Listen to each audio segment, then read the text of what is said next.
akan mempresentasikan yang namanya Castle Doctrine.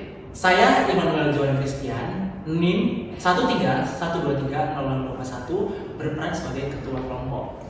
Saya Dila Universitas dengan NIM 131230047. Saya Dia Prayoga dengan NIM 131212360. Saya Muhammad Arisa Sragi dengan NIM 1312316. Saya Afila Ristulan dengan NIM 1312319. Baik, saya akan menjelaskan apa itu Castle Doctrine.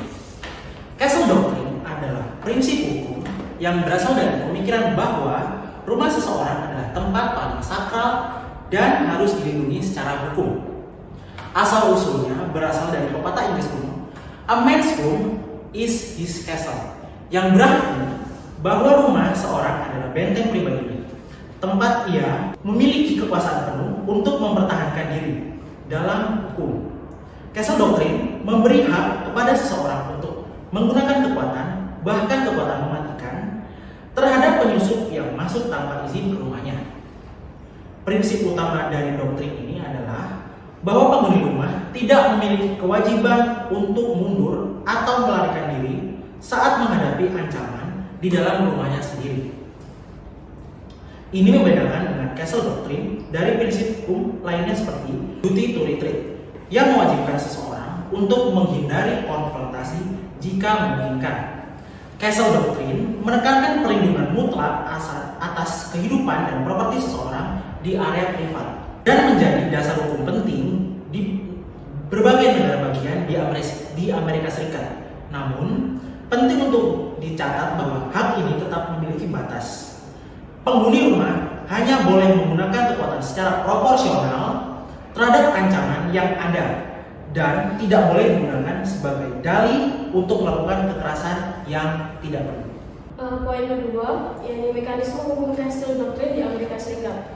Di Amerika Serikat, Castle Doctrine diatur secara berbeda-beda oleh masing-masing negara bagian, namun memiliki fondasi hukum yang serupa. Doktrin ini memberikan hak hukum kepada seseorang untuk menggunakan kekuatan, termasuk mematikan, terhadap siapapun yang secara ilegal dan tanpa izin masuk ke dalam rumah atau tempat tinggal mereka. Di negara bagian seperti Texas dan Florida, Castle Doctrine diperluas dengan prinsip stand your ground yang memperbolehkan penggunaan kekuatan mematikan bahkan di luar rumah selama orang tersebut merasa terancam secara serius. Di sisi lain, negara bagian dengan prinsip duty to retreat mengharuskan seseorang untuk mencoba melarikan diri terlebih dahulu sebelum menggunakan kekuatan, kecuali mereka berada di dalam rumah mereka sendiri. Untuk Castle Doctrine sendiri biasanya terdapat beberapa syarat yang harus dipenuhi. Yang pertama yaitu bahwa penyusup masuk secara ilegal dan tanpa izin. Yang kedua, penghuni rumah tidak boleh memprovokasi atau memulai konfrontasi. Dan ketiga, penggunaan kekuatan harus sesuai dan tidak berlebihan.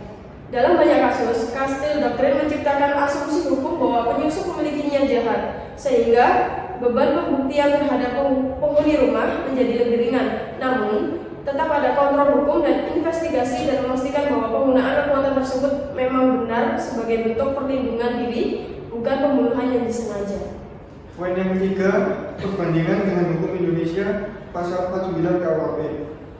Indonesia memiliki peraturan khusus seperti Castle Doctrine, tetapi memiliki konsep pembelaan diri dalam pasal 49 Kitab Undang-Undang Hukum Pidana atau KUHP. Pasal ini menyatakan bahwa seseorang tidak dapat dipidana jika melakukan pembelaan terpaksa not where terhadap diri sendiri, orang lain, kehormatan, atau harta benda dari suatu serangan atau ancaman serangan yang melawan hukum. Namun berbeda dengan Castle Doctrine yang bisa berlaku secara otomatis di dalam rumah.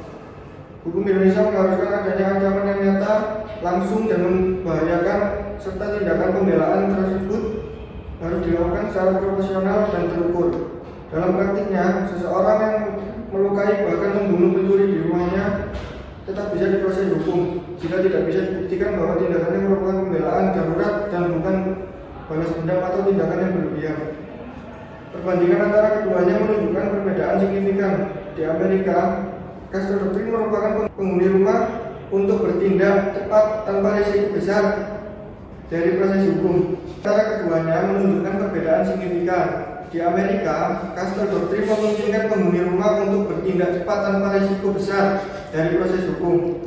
Sementara di Indonesia, warga harus lebih berhati-hati karena pembelaan diri bisa menjadi bumerang hukum jika tidak memenuhi unsur terpaksa dan proporsional. Hal ini mencerminkan perbedaan pendekatan antara sistem hukum common law Amerika Serikat dan civil law Indonesia. Poin keempat yaitu tentang pro dan kontra Castle Doctrine dalam praktiknya. Castle Doctrine mendapat dukungan karena melindungi hak individu untuk mempertahankan diri, keluarga, dan properti dari ancaman, serta berfungsi sebagai pencegah kejahatan dan memberikan rasa aman. Namun, kritik muncul terkait potensi penyalahgunaan, di mana seseorang bisa mengklaim hak ini untuk membenarkan kekerasan yang tidak perlu.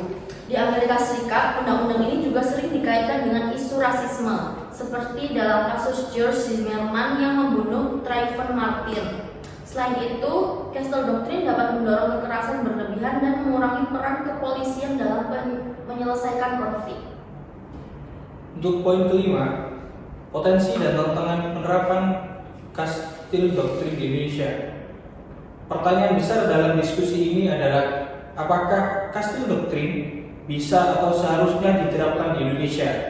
Secara hukum, saat ini Castle Doctrine tidak bisa langsung diterapkan karena tidak ada dasar hukum mendukung dalam sistem pidana nasional. Indonesia menganut sistem hukum nasional yang tidak memberi kewenangan pada daerah untuk mengatur hukum pidana sendiri, sehingga penerapan doktrin semacam ini memerlukan revisi KUHP atau pembentukan undang-undang baru. Potensi penerapan tetap ada, khususnya di daerah-daerah dengan tingkat kejahatan tinggi atau wilayah rawan konflik, di mana warga perlu pelindungan lebih di rumah mereka. Namun tantangannya sangat besar. Pertama, risiko penyalahgunaan oleh masyarakat, terutama jika tidak ada kontrol ketat. Kedua, keterbatasan dalam pengetahuan hukum aparat dan masyarakat. Dan ketiga, bisa memicu kekerasan dan main hakim sendiri. Di sisi lain, Castle Doctrine dapat memberikan perlindungan lebih nyata terhadap korban serangan dan memberikan keadilan yang lebih manusiawi dalam kasus pembelaan diri. Oleh karena itu, jika ingin menerapkan prinsip serupa, Indonesia perlu menyusun versi Castle Doctrine yang disesuaikan dengan budaya hukum lokal, lengkap dengan batasan dan pedoman yang ketat. Baik, sekian dari paparan kami tentang Castle Doctrine. Terima kasih. Assalamualaikum warahmatullahi wabarakatuh. Nama saya